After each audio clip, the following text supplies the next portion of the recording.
it over to your capable hands. Thanks, Daniel. Hi, everyone. Happy Wednesday. I'm so glad that you could come. So we're branching out and we're trying gluten-free tonight. So we are going to make a gluten-free gingerbread dough, and then we'll cut some out in shapes of gingerbread men. So I've got a cutter here, but you can use whatever cutter you like. So this dough, actually, I made a small batch beforehand because it really does need to chill in the fridge for a few hours. It's a quite sticky dough. So we'll get a batch started and we'll get it into the fridge, and then I'll pull out the one that I did a little bit earlier. Okay. So we're going to start by using a creaming method. So what we're going to do here is we're just going to take our cold unsalted butter and our brown sugar. Okay, and we're going to cream this together. Let's see. Whoop. Going to keep that off. If you don't have a KitchenAid, don't worry. You can use a hand mixer, or you can even do it by hand. Okay.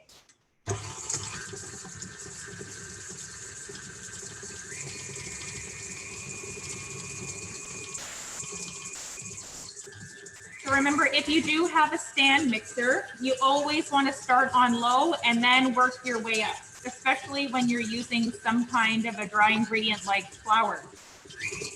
Okay. Otherwise, you have a big mess to clean up. All right. So we've just creamed our butter and our sugar together. All right. And then we're just going to add 1 egg. I like to crack sometimes in a separate bowl because if you have a bad egg, if you're doing more than 1 egg, then it can contaminate your whole batch. Okay, so we're just going to mix that, and we're going to put in our vanilla extract. And we're just going to mix this until it comes together. So I just want to share, and I wrote this in the chat for folks who are here for the first time. We do make all of these recipes available on our website in advance. So if you're wondering, how did this chilled dough come to be beforehand, and how do you keep up? Definitely, we try to speed things along so it's a live session and people don't have to be here all night. So certainly make sure that you check the recipe in advance and make sure you have all the items gathered, so you can try to keep up with Chef Laura in coming weeks, or even tonight. I can see people working away. Okay. Mary Ellen, you have a good idea there. It's a family show, Mary Ellen. That's right. Okay, so next we're going to be putting in a tablespoon of molasses. And if anyone's ever said, oh my gosh, they move like it's molasses in January, that's because molasses is really slow pour, okay? It also is really sticky. So if you are measuring in a measuring cup, let's say, I find the best way to do this is actually if you spray your liquid measure cup with a little bit of like Pam spray, then it comes right out, no problem. Okay, but right now we're just going to do a tablespoon of molasses. Okay, I'm going to just put this in here. Molasses really high in iron. Someone was asking me actually if there was any substitute for molasses in a gingerbread recipe, and there's not. So we're just going to mix this. It's going to look kind of curdled because we have a lot of liquid in a lot of fat. Okay, but that will be okay. All right. So let's get on to our dry ingredients. So we're just going to mix them into a stainless steel bowl. So today we're using the Bob's all-purpose baking flour. Okay, so this one is not the one-to-one. There is one that's called one-to-one that has a blue label, and that has the xanthan gum in it. But we're just going with the straight all-purpose baking flour. Okay, so we're just going to scoop. The texture is a little bit different. Okay, so we need 1 3/4. So I'm just going to guesstimate on the 3/4 part.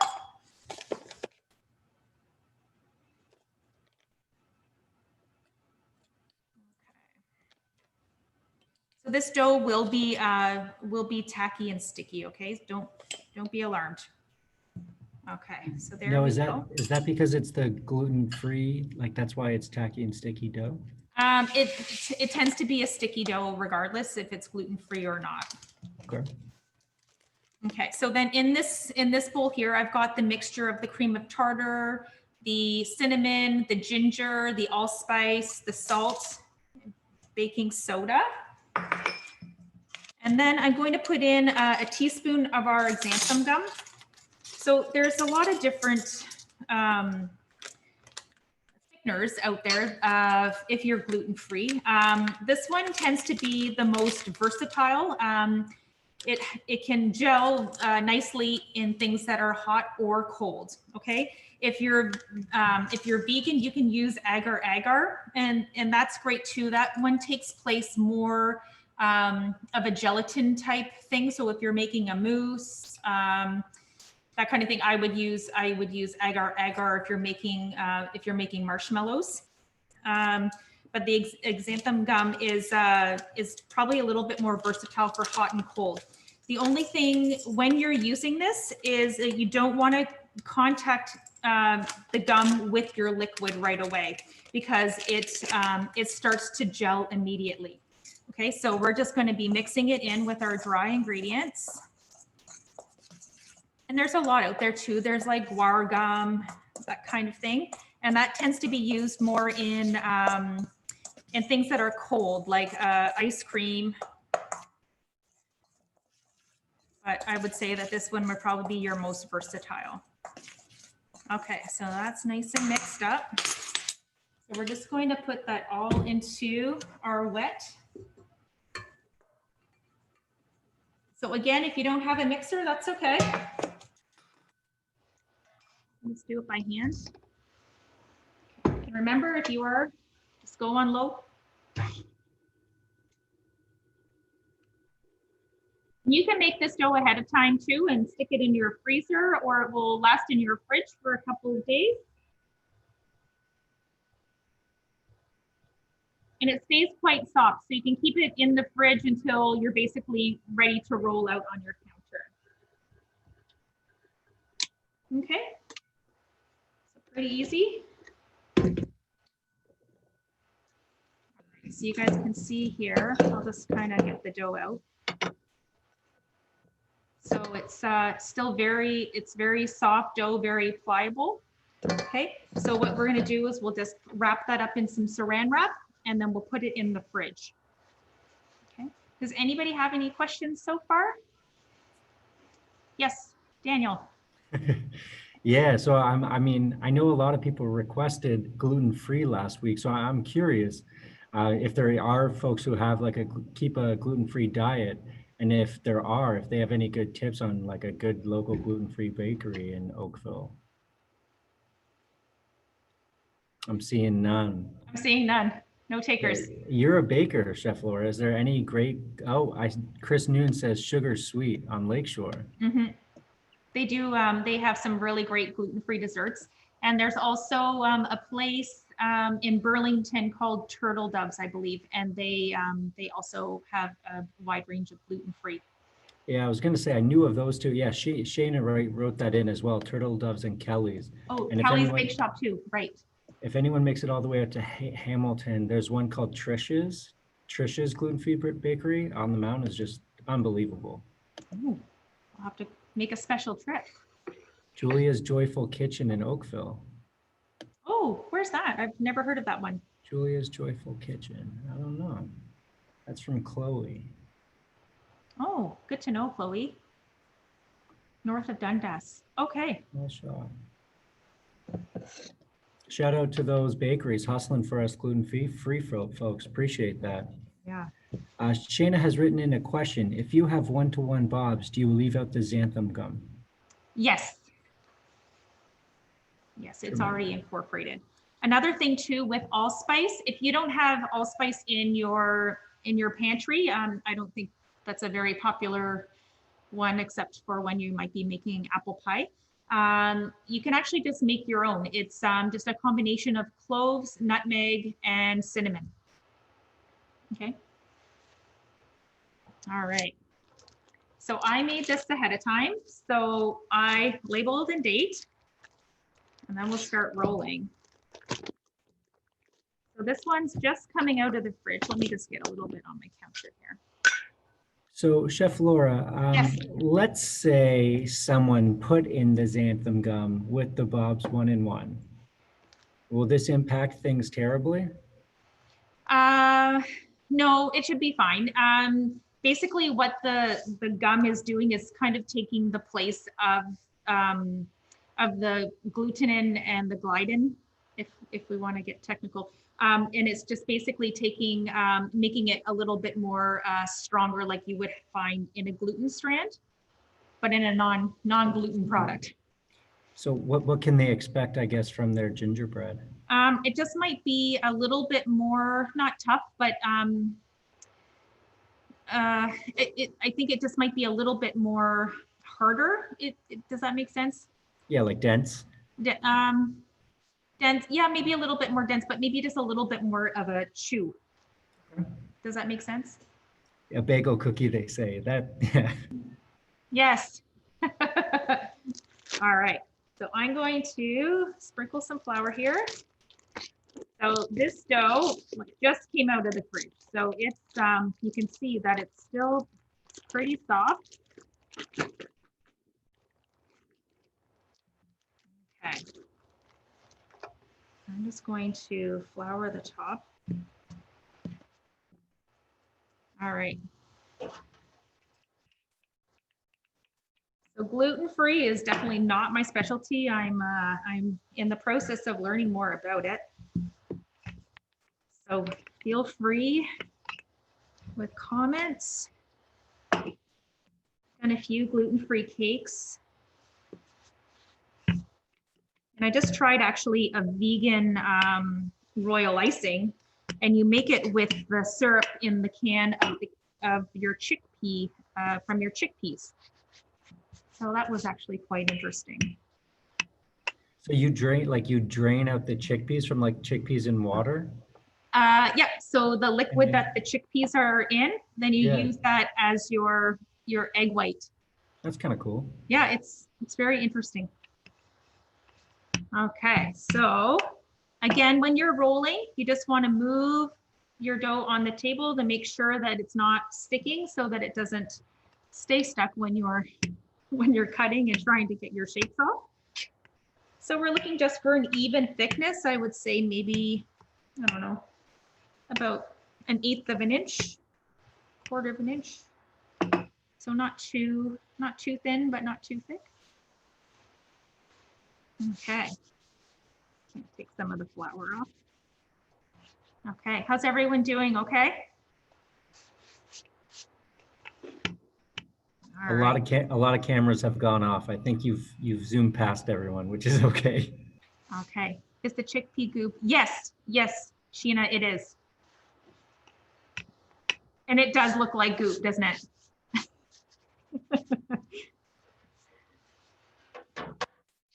All right, so I'm going to use just a gingerbread man cutter, but you can use whatever shape you like. So I just have a prepared pan with some parchment paper. So when you're cutting cookies, you don't want to go like over here and here. You want to try and cut as close as you can to the previous cut. The reason for this is the more you work your dough, the tougher it gets, because you in a flour based cookie, because you're creating and working the gluten. Okay. So, and also you don't have to keep re-rolling if you try and get as close as you can.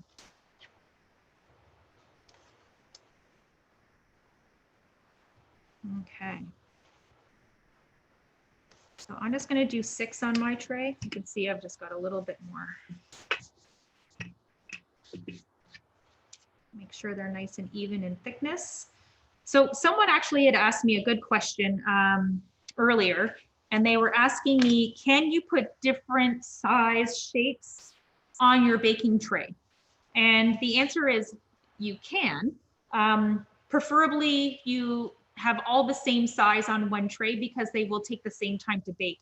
If I put a cookie that is the size of the gingerbread man and then just say I put one like this, then obviously this one is going to be cooking a lot faster. So you would actually have to take your tray out, take off your small cookies, and then put your tray back in the oven. So not ideal, because every time you open the oven, you're losing heat in your oven. So I would suggest always using the same size shape. Okay, I'm gonna quickly throw these in the oven, okay?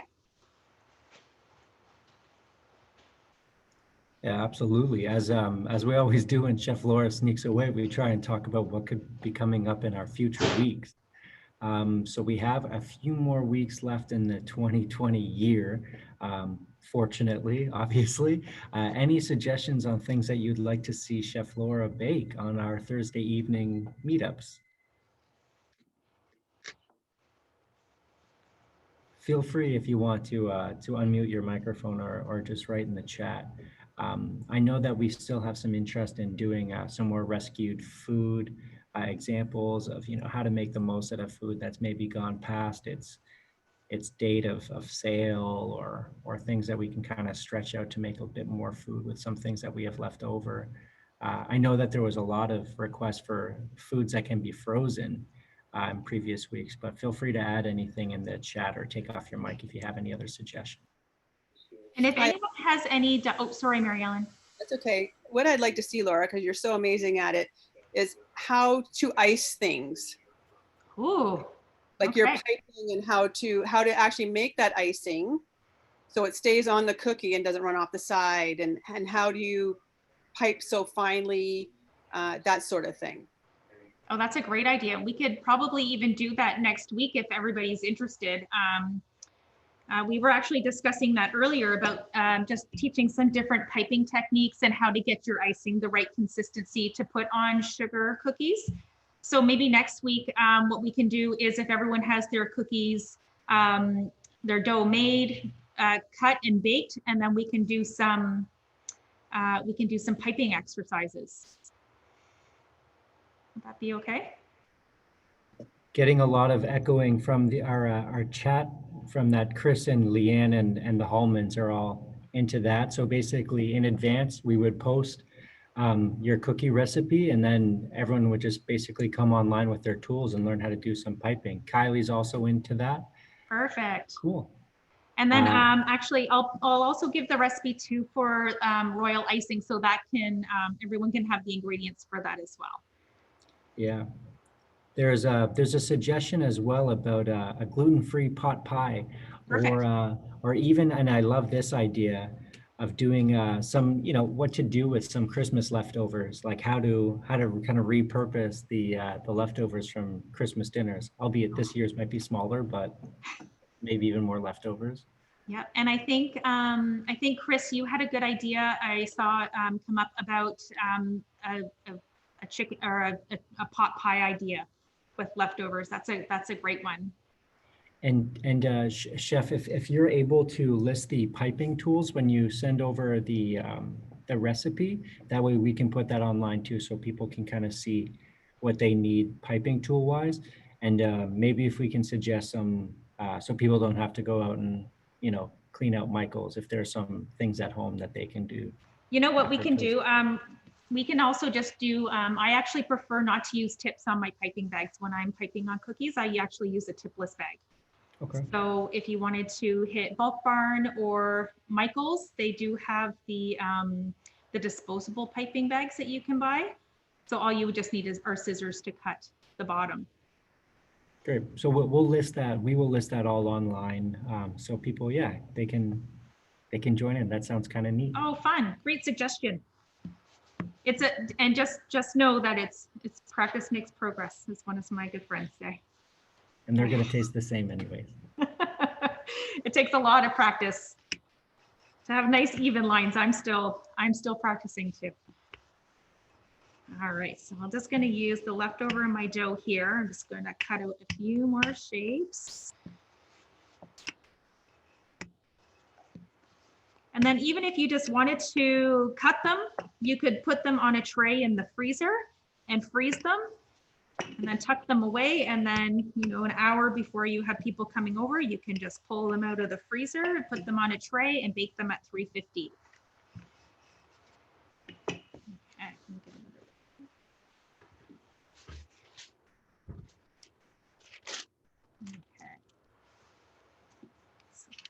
So that's what I'll do with these ones. I'll just put them on a piece of parchment paper and then those can be baked later.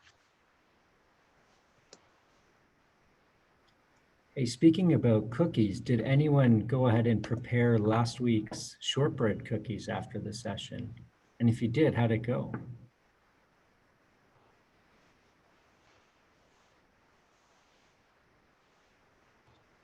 Did anyone give it a go? It's a great recipe.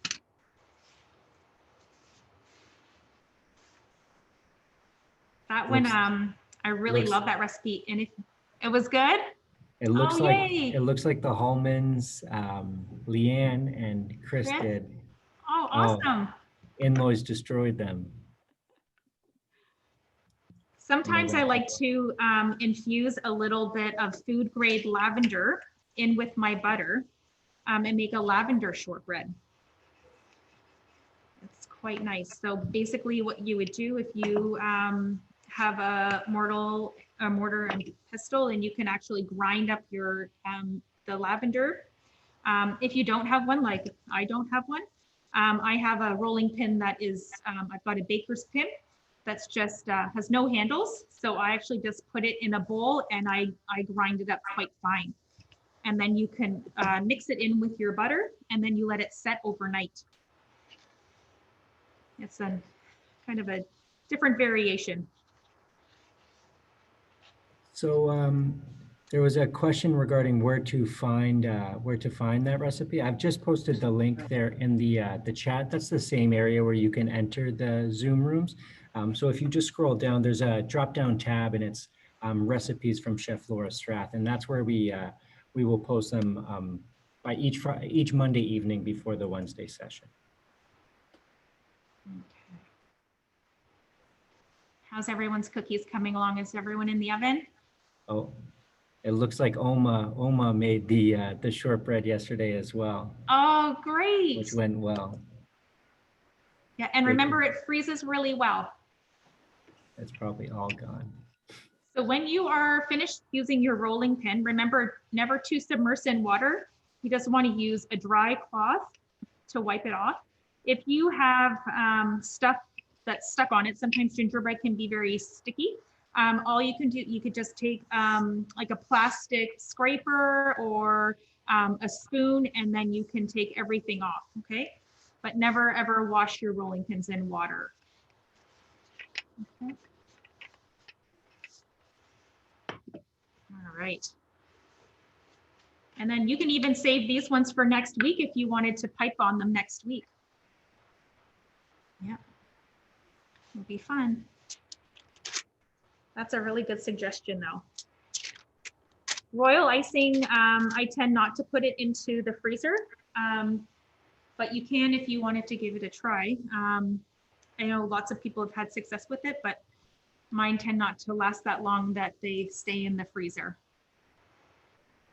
So Leanne's asking regarding storage over a week without freezing, or just store in an airtight container and that'll be fine for next week? Yep, you can store it in an airtight container. I would probably just put it right in the freezer. And then that's probably the best way to keep everything nice and fresh. Great. But now how much time do we have on our gingerbread cookies? I have 3 minutes in the oven. 3 minutes in the oven. 3 minutes in the oven remaining? Yes. Was anyone for an eye check. Was anyone else able to actually get their gingerbread cookies in yet? I know I saw the Hallmans cooking. I believe I saw Chris Noon. I saw you cooking as well. And then I know that refrigerating the dough, I think, caught a lot of people up because everyone came in showing their cameras ready to participate. And then I saw a few people disappear. This is that one recipe that does need the chilling time. Yeah. With sugar cookies though for next week, if you want, you can just chill. So the recipe I'm going to be putting up online there will be, you just need to chill your dough for about maybe an hour, and then and then they'll be okay to roll. So not a long chilling time. It looks like I was right. It looks like the Hallmans they're chilling, which is awesome. They're chilling and chilling, but still watching. And Chris Noon, yeah, they're in the fridge as well. Turn the camera off to hide their shame. Nothing to be ashamed of. You can't Oh, no. speed the cooling process. Sometimes you can stick it in the freezer. I just assume everyone with their camera off is drinking wine, apart from Mary Ellen, who has no issue with that being public knowledge. Oh, does anybody have any questions about these recipes, or about maybe what's coming up next week, or anybody? Or maybe what you'd like to see in the new year? I know that we had the leftovers. Yeah, I mean, if we have a moment, I have a question. So you folks who have been here for previous sessions before are probably noticing that we've changed the camera feed to ensure that there's an overhead and a direct shot. Now on my end, it's coming a little bit grainy, but before we went live, it looked like everything was quite clear. So I don't know what folks are seeing, but if everything looks okay, that's great. But for my end, it looks like Chef Laura's a little grainy. And if we're going to continue with this platform, I want to make sure. Yeah, Chris is saying it is grainy. Okay, so it's not just my end. Okay, well, we'll keep trying different things to make it a little bit better. Yeah, lots of folks coming in saying it's grainy. Unusual. Before we started the live stream, I think it's just the amount of, Shane is saying on cell phone, it's fine. It's probably just an internet thing that we can work through. I appreciate that. Sorry, we totally went off script. We broke the fourth wall or whatever it was there. Not supposed to talk about what we're doing. Leanne says, thank you. Yeah.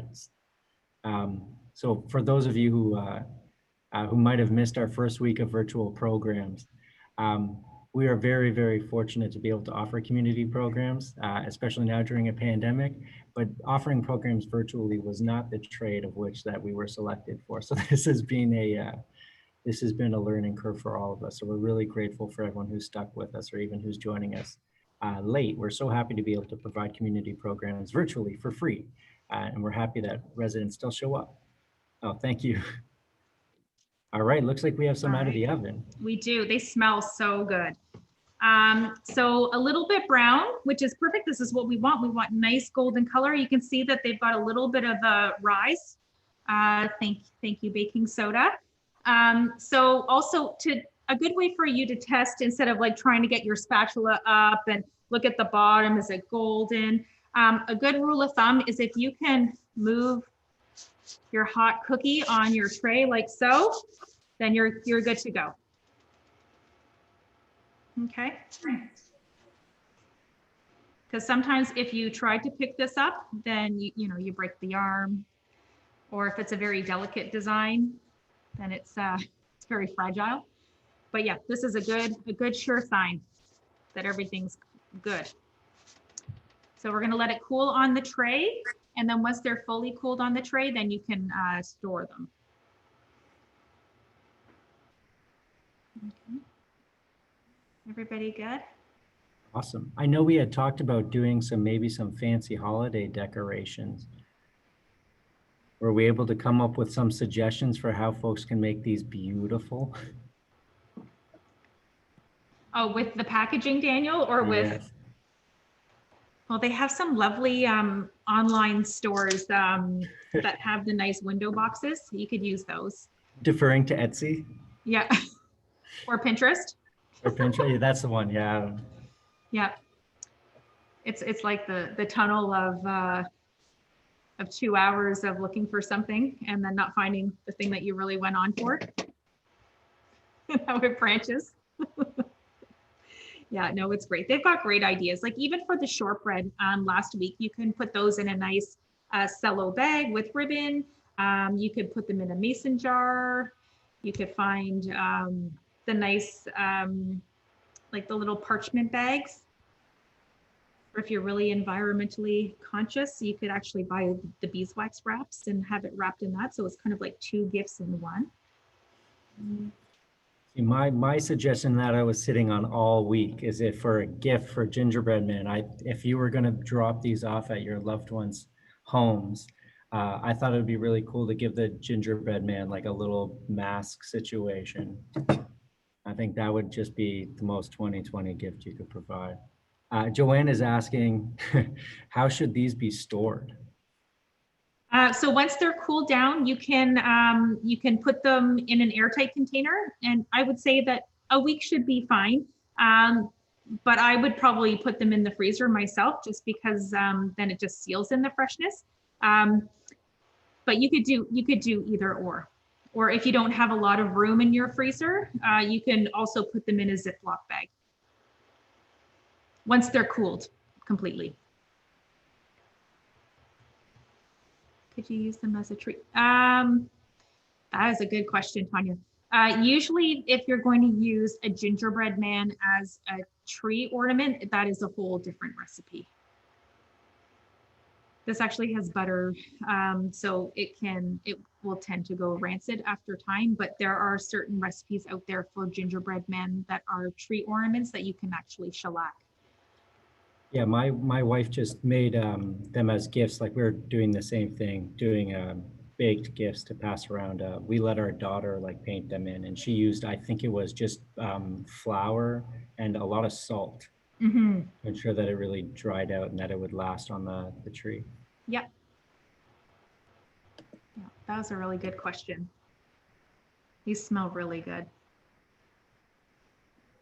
Oh, sorry. What are you doing with the ones you just made? If only we lived closer. I think we'll all be sampling after the class. Is Mary Ellen's your sister? She is. Sorry, Mary Ellen. What does my Christmas menu look like this year? Well, I will tell you, even though I'm a vegetarian, I will probably be making a prime rib roast with a rosemary au jus. And I was thinking about doing a roasted potato and parsnip mix. And then for myself, I'll probably make a mushroom and onion pie. And for dessert, I think I'm going to do a chocolate cake with a mint icing. And I think I am going to decorate it like it's a melting candle. Yeah, and probably salad. And maybe some green beans. Awesome. Yeah. All right, so do we have anything left to do for our ginger friends here? This is it. We're just going to wait for them to cool, and we can you can decorate these next week, or if you wanted to try the sugar cookie recipe, it's super easy. You can get that one started and baked off and ready to go for next week. And then we'll have those recipes up online. And then if you can't find the piping bags at Michael's or at Bulk Barn, I would suggest Bulk Barn because you can actually buy them individually. If you don't want to buy the piping bags, you can just use a Ziploc bag and then you can cut off the corner. I'm not going to lie, it's a great tool, but you can't get a very fine line if you're looking to do some line work on your cookies. It's a little bit wonky, but it still will totally do the job. Sure. Well, I guess the smell of the gingerbread are probably getting close to where I am in Queen Elizabeth Park, so we should probably wrap this up. Mary Ellen, I'm sorry, there's far more than 6 people working in the facility today, so none will be leaving the building. Thank you guys all so much for attending another session for the Love of Cooking with Chef Laura Strath. As always, we encourage you to join us next week, and if you have time for the remainder of the week, join us for either yoga tomorrow morning at 10 a.m. or the following day at 9 a.m. for mindfulness and gratitude. We certainly hope you take more time for yourself to be able to enjoy and stay well and keep a positive frame of mind during a very difficult time. And we hope that this is just one little piece of that. Chef Laura, thank you. And thank you everyone for joining us. We'll see you next week. Thanks everyone. Have a good week. Guys.